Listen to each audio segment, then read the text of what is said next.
Welcome to this educational video lecture by Ingole publication. आज के lecture में हम बेसिक एनाटॉमिकल टर्मिनोलॉजी को डिटेल में समझेंगे, जिससे इस कॉन्सेप्ट का प्रैक्टिकल और प्रोफेशनल इंपॉर्टेंस क्लियर हो सके। Basic anatomical terminology. Human body को डिस्क्राइब करने के लिए एक कॉमन और स्टैंडर्ड लैंग्वेज की ज़रूरत होती है। इसी पर्पस के लिए एनाटॉमिकल टर्मिनोलॉजी यूज़ की जाती है। इस टर्मिनोलॉजी का यूज़ करके डॉक्टर्स, फार्मासिस्ट्स और हेल्थ केयर प्रोफेशनल्स एक ही बॉडी स्ट्रक्चर को सेम मीनिंग के साथ डिस्क्राइब कर पाते हैं। इससे कम्युनिकेशन क्लियर और कन्फ्यूजन फ्री होता है। Anatomical position. एनाटॉमिकल पोजीशन समझने से पहले एनाटॉमिकल पोजीशन का कॉन्सेप्ट क्लियर होना ज़रूरी है। एनाटॉमिकल पोजीशन में बॉडी इरेक्ट पोजीशन में होती है, फेस और आईज फॉरवर्ड डायरेक्शन में होते हैं, आर्म्स साइड में होती हैं और पाम्स फॉरवर्ड डायरेक्शन में होते हैं, फीट पैरेलल पोजीशन में होते हैं। बॉडी के सारे डिस्क्रिप्शंस इसी स्टैंडर्ड पोजीशन को बेस मानकर किए जाते हैं, चाहे बॉडी एक्चुअली किसी और पोजीशन में हो। Directional terms. Directional terms body के एक पार्ट का दूसरे पार्ट से रिलेशन बताने के लिए यूज होते हैं। सुपीरियर और इन्फीरियर। सुपीरियर का मतलब होता है अपर साइड की तरफ, इन्फीरियर का मतलब होता है लोअर साइड की तरफ। एग्जाम्पल के लिए, हेड चेस्ट से सुपीरियर पोजीशन में होता है और स्टमक हार्ट से इन्फीरियर पोजीशन में होता है। एंटीरियर और पोस्टीरियर। एंटीरियर का मतलब होता है फ्रंट साइड, पोस्टीरियर का मतलब होता है बैक साइड।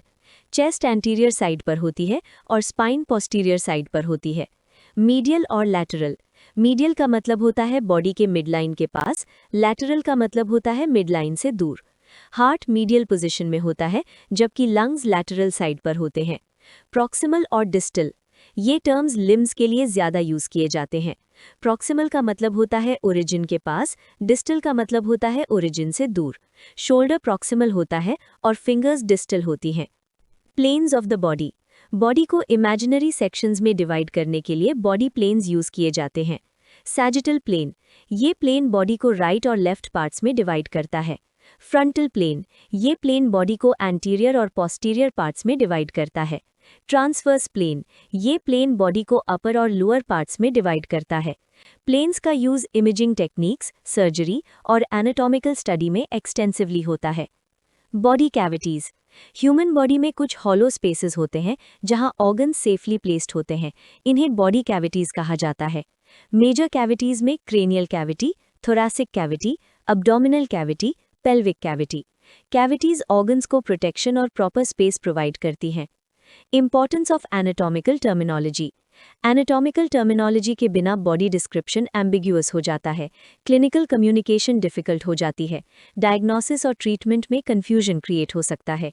इसीलिए ये टर्मिनोलॉजी हेल्थ साइंसेज में यूनिवर्सली एक्सेप्टेड लैंग्वेज के रूप में यूज होती है। Professional importance. Anatomical terminology strong होने का मतलब है क्लिनिकल रिपोर्ट्स को एक्यूरेटली समझना, सर्जिकल और इमेजिंग प्रोसीजर्स को करेक्टली इंटरप्रेट करना, ड्रग एडमिनिस्ट्रेशन के साइट को प्रिसाइजली आइडेंटिफाई करना। ये टर्मिनोलॉजी प्रोफेशनल प्रैक्टिस का एसेंशियल पार्ट है। That completes today's topic. अगर ये वीडियो लेक्चर आपको हेल्पफुल लगा हो तो लाइक करें और अपने फ्रेंड्स के साथ शेयर करें।